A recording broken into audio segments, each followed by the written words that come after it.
බෞද්ධ මහා සම්මේලනය ආරම්භ කළා මේ වෙනකොට වසර 100කට අධිකයි. බෞද්ධ මහා සම්මේලනය කියන්නේ බෞද්ධ මහා සම්මේලනයේ සමාජිකයන් වෙනුවෙන් විතරක් තියෙන ආයතනයක් නෙමෙයි. ඒක ජාත්‍යන්තර වශයෙන් කටයුතු කරන ජාතික සහ ජාත්‍යන්තර වශයෙන් ආධාර උපකාර ලැබෙන පරිත්‍යාග ලැබෙන පාර්ලිමේන්තු පනතකින් ස්ථාපිත කරපු මේ ජාතික ආයතනයක්.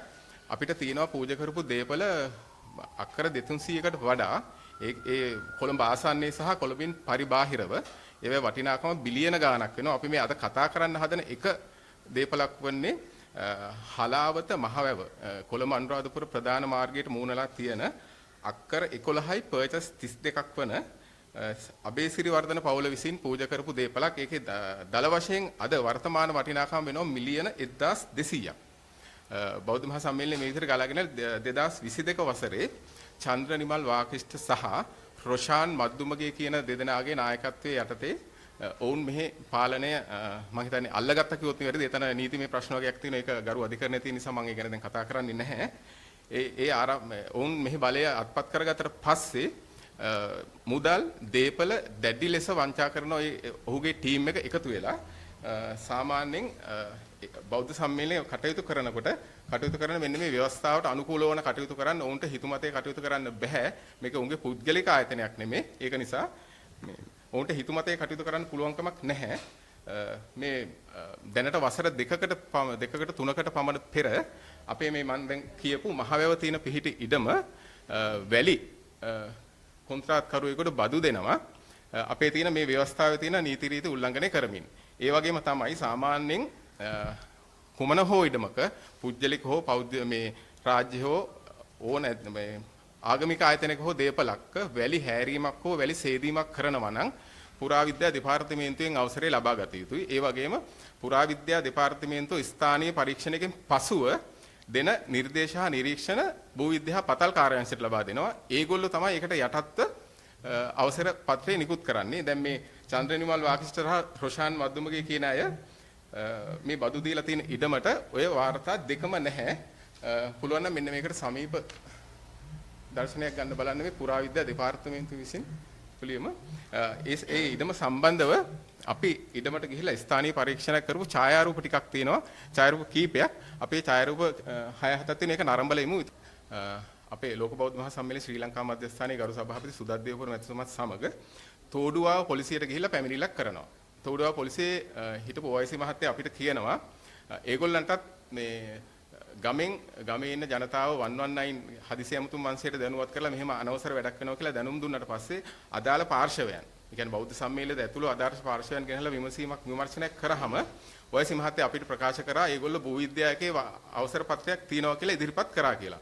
ඒතකොට මෙතන තව ප්‍රශ්නයක් තියෙනවා. දැන් පුරාවිද්‍යා දෙපාර්තමේන්තුව මෙතන සහතික කරනවා ඒගොල්ලෝ අවසර දීලා නැහැ කියලා. මේ රාජ්‍ය ආයතනයක් ඒගොල්ලන්ගේ ලෙටර් හෙඩ් එකේ අධ්‍යක්ෂක ජෙනරාල්තුමිය විසින් මේ සහතික කරපු ලියුම අපිට තියෙන අපිට ඔබතුමාලට ඒක ලබා දෙන්නම්. ඒ කියන්නේ එහෙම වාර්තාවක් ඉදිරිපත් කරා නම් එක්ක චන්ද්‍රනිමල් වාකිෂ්ඨ රොෂාන් මද්දුමගේ ඇතුළු පිරිස වංචනික වාර්තාවක් හදලා තිනවා. එහෙම නැත්නම් භූවිද්‍යායක සල්ලි වලට වංචනික වාර්තාවක් හදලා තිනවා. ওই දෙක පිළිබඳව අපි ඉදිරියේදී විමර්ශනයක් බලාපොරොත්තු වෙනවා පොලිස් මූලස්ථානයට පැමිණිලි කරලා. ඊට පස්සේ අපි ස්ථානීය පරීක්ෂණය කරාට පස්සේ අපි ඇවිල්ලා පුරාවිද්‍යා දෙපාර්තමේන්තුවට පැමිණිලි කරාම පුරාවිද්‍යා දෙපාර්තමේන්තුවට ස්තුතිවන්ත වෙන්න ඕන. එතුමිය ආපදා තත්ත්වයක් සලකන්නේ නැතුව තමන්ගේ නිලධාරීන් එතනට යොමු කරලා හැකි ඉක්මනින් අපිට වාර්තාවක් ලබා දුන්නා. අපි යනකොට ඒ බිමේ ගොඩ ගහලා තිබුණා වැලි කියුබ් 2000කට වඩා.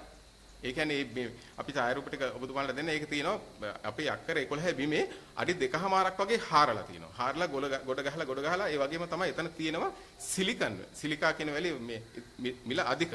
ඒ වැලි වෙනම වැලි ගොඩක් හැටියට ගොඩ ගහලා තියෙනවා. මේ සියල්ලම චන්ද්‍රනිමල් වාකිෂ්ඨ මහත්තයාට කියන්නේ බදු දීමනාකරු හැටියට ඔහුට මේ කිසිවකින් ගැලවෙන්න බෑ. මොකද ඔහු CID එකේ ඩිරෙක්ටර්. ඒ වගේම අල්ලස් හෝ දූෂණ කමිෂන් සභාවේ කොමසාරිස්වරයෙක් හැටියට හිටියා. එතකොට බුද්ධි අංශයේ වැඩ කරා. එහෙම පුද්ගලයෙකුට කියන්න බෑ මම නීතිය දන්නේ නැහැ මම දැනගෙන හිටියේ නැහැ කියලා. නීතිය දැනගන්න ඕන ආයතන වැඩ කරපු මේ පුද්ගලයා මිලියන ගානක මංකොලයකට බෞද්ධ මහා සම්මේලනයේ තියෙන දේපල තමන්ගේ තියෙන බලය අයිතු ලෙස පාවිච්චි කරලා මේ වංචාවට ඍජු ලෙස වගේ කියන්න ඕනේ පුද්ගලයා. ඒක නිසා ඔහුත් එක්ක මේ ඉන්නවා මේ ආයතනයේ මංකොල්ල කණ්ඩායමක්. ඒ කණ්ඩායමක තුල තමයි කරන්නේ හොඳ නිලධාරීත් කීප දෙනෙක් ඉන්නවා. උන්ට වැඩ කරන්න පුළුවන්කමක් නැහැ මේ මොහුගේ තියෙන බලාධිකාරිය යටතේ. ඒක නිසා මේ සියලුම වාර්තා ටික එකතු කරලා අපි පොලිස්පතිතුමාට පැමිණිල්ලක් හැටියට ඉදිරිපත් කරන්න බලාපොරොත්තු වෙනවා. අඩුම තරමින් මේ මොහොව කැඳවලා මේ පිළිබඳව විමසීමක් කරලා විමර්ශනය කරලා මේ පිළිබඳව නීතිමය කටයුතු කරන ලෙස අපි කරුණාවෙන් ඉල්ලා සිටිනවා. සාමාන්‍යයෙන් චන්ද්‍රනිර්මල වාක්‍ෂිත රොෂාන් මද්දුම කියන්නේ දෙන්නගේ ක්‍රමයක් තමයි යමක් හෙළිදරව් කරාම බොරු වාර්තාවක් මාධ්‍යට ඉදිරිපත් කරනවා. ඒ වගේම තමයි තැන් තැන්වල තර්ජන කරන්න කටයුතු කරනවා. ඒකට එරෙහි වෙච්ච අයන්ට අපි මේ අවස්ථාවේදී කියන්න ඕන එහෙම එරෙහි වෙලා තර්ජනය කරනවා නම් ඒ සියලුම දෙනාට අපි වෙන්වෙන් වශයෙන් පුද්ගලිකව නීතිය ක්‍රියාත්මක කරනවා. මොකද බෞද්ධ මහා සම්මේලනයේ දේපොළ වෙනුවෙන් ඔවුන් හැමතිස්සෙම කරන්නේ ඔවුන්ගේ නීතිමය කටයුතු වලට බෞද්ධ මහා සම්මේලනයේ පූජා කරපු දේපොළ මුදල් පාවිච්චි කරනවා. මේ වෙලාවේ මතක් කරන්න ඕන බෞද්ධ මහා සම්මේලනයේ පරිපාලනයේ වැරද්දක් ගැන නෙමෙයි අපි මේ කතා කරන්නේ. මොවුන්ගේ තියෙන තක්කඩි වංචනික ක්‍රියාවක් සම්බන්ධයෙන් ඒ සම්බන්ධයෙන් ඔවුන් කරන වැරදි වලට බෞද්ධ මහා සම්මේලනයේ මුදල් පාවිච්චි කිරීම සම්පූර්ණයෙන්ම තහනම්. ඒක නිසා අපි ඔවුන්ට ඒ වෙනුවෙනුත් වෙන වෙනම පුජ්‍යලිකව නීති ක්‍රියාත්මක කරනවා කියලා මේ අවස්ථාවේදී කියන්න ඕන.